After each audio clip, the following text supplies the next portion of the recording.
We have found the evidence. Impossible cities buried under mud and sand at the bottom of the ocean. Geometries so perfect they defy the official story of our past. We have found 12,000-year-old pyramids drowned by a forgotten flood. For years on this channel, we have proven, beyond a reasonable doubt, that a world was lost. We have proven that the Great Flood was not a myth, but a memory. We have hunted for the physical location of Atlantis. But in all this time, we have avoided the most important and most terrifying question of all. Why did it fall? Why would a civilization so great, so powerful, that its memory became the origin of all our myths of gods and aliens, vanish from the face of the earth? The official story, the one handed down from Plato, feels small. We are told Atlantis was destroyed because it failed to invade Athens, a failed war, a political defeat. This is the comfortable story, and it is dangerously incomplete. A failed military campaign does not explain a planetary cataclysm. It does not explain the melting of the ice caps, the rising of the seas, and the erasure of an entire hemisphere of the globe. The truth, as many of you in our own community have pointed out, is not found in a history book. It is found in a warning. The answer isn't political, it is philosophical. The destruction of Atlantis was not an accident. It was not a casualty of war. It was a reset, a mechanical, cyclical, and necessary cleansing of the planet. To understand what is about to happen to us, we must first understand what they did wrong. The civilization we call Atlantis was not just a collection of cities. It was the library. It was the source, the 0 point from which all other ancient knowledge emerged. If we are to believe the lore from sources like the sleeping prophet Edgar Cayce, the power source of Atlantis was a technology we would now call 0 point energy. They called it the Tuaye stone, the Great Crystal.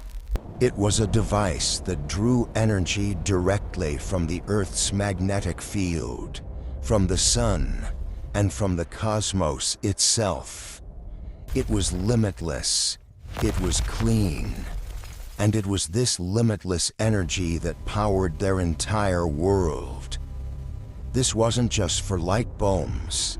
This energy source, this mastery of frequency and vibration, was the secret. Was this crystal energy the power source for the sonic drills that cut through solid granite in Egypt and Peru? Was it a refined, weaponized version of this energy that became the Greek fire that burned on water? The Atlanteans had achieved the ultimate dream. They had conquered the laws of physics. They had unlimited power. And in doing so, they sealed their own doom. The lore states that in their final days, the keepers of the crystal became arrogant.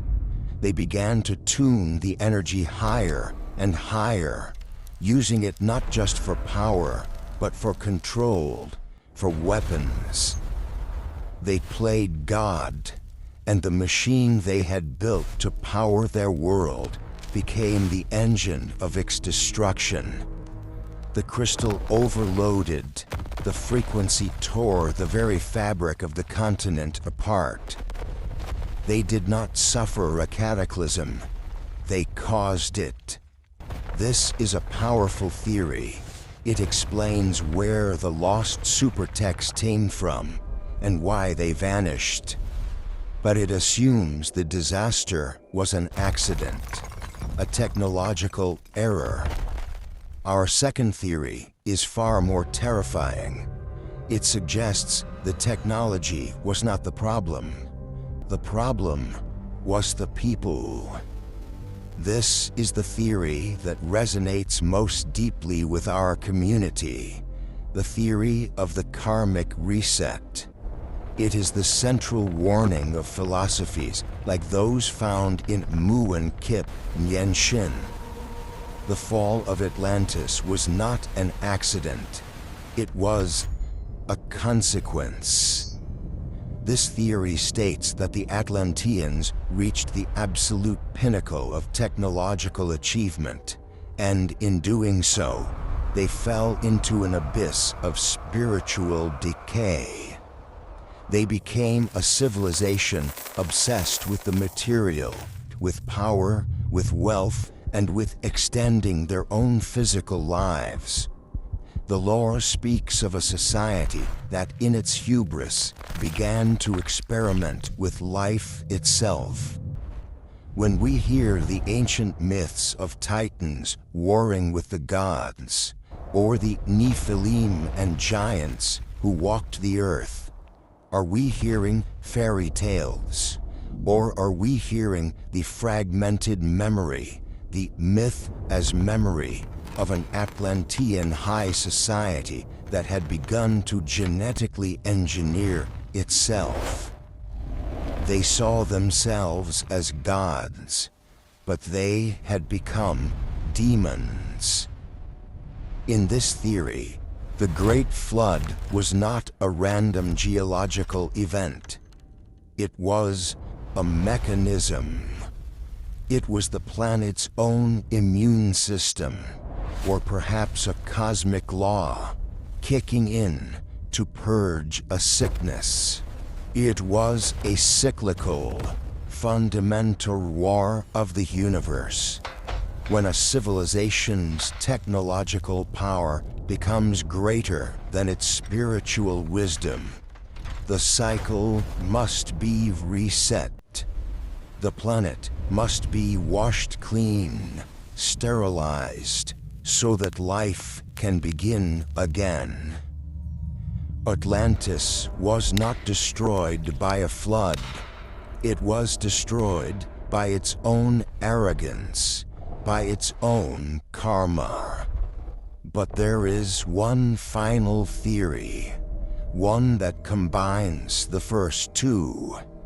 What if the collapse was not an accident, and not a cosmic judgment, but an act of war?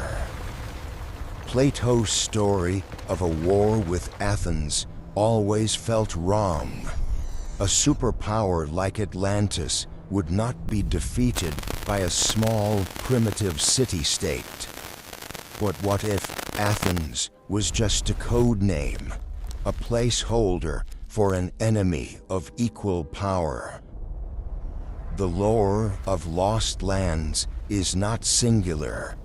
It speaks of two great mother continents, Atlantis and Mu, or Lemuria. One, a masculine, aggressive, technological empire. The other, a feminine, spiritual, nature-based civilization. What if these two superpowers went to war? It would have been a war of the gods, a war fought with crystal beams, sonic weapons, and perhaps forces that core holes in reality itself. In this scenario, the Great Flood was the weapon. One side, or perhaps both, unleashed a technology so powerful it fractured the Earth's crust, it destabilized the poles, it melted the ice caps. It was the first and last true world war. They did not fail to conquer Athens. They succeeded in destroying everything. Themselves, their enemy, and the entire world that came before. We are merely the descendants of the few, scattered survivors, huddling in the ruins of a war we can't even remember. This is why the legend of Atlantis refuses to die. This is why it haunts us, because for the first time in 12,000 years, the story is no longer about the past. It is about now. Let us review the evidence. A civilization obsessed with materialism.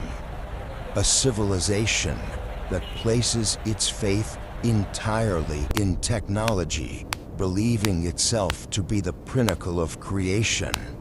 A civilization that through its own arrogance and greed is now facing a global self-inflicted climate catastrophe. Does this sound familiar? The story of Atlantis is not a history lesson. It is a mirror. And we in our modern world are staring directly into it. We are not studying the Atlantean cycle. We are living it. All the same ingredients are here. All the same warnings are being ignored. The myth of Atlantis is not a zero-point lore from our distant past. It is a fracture point in our immediate future. The question is no longer, why did they fall? The question is, will we?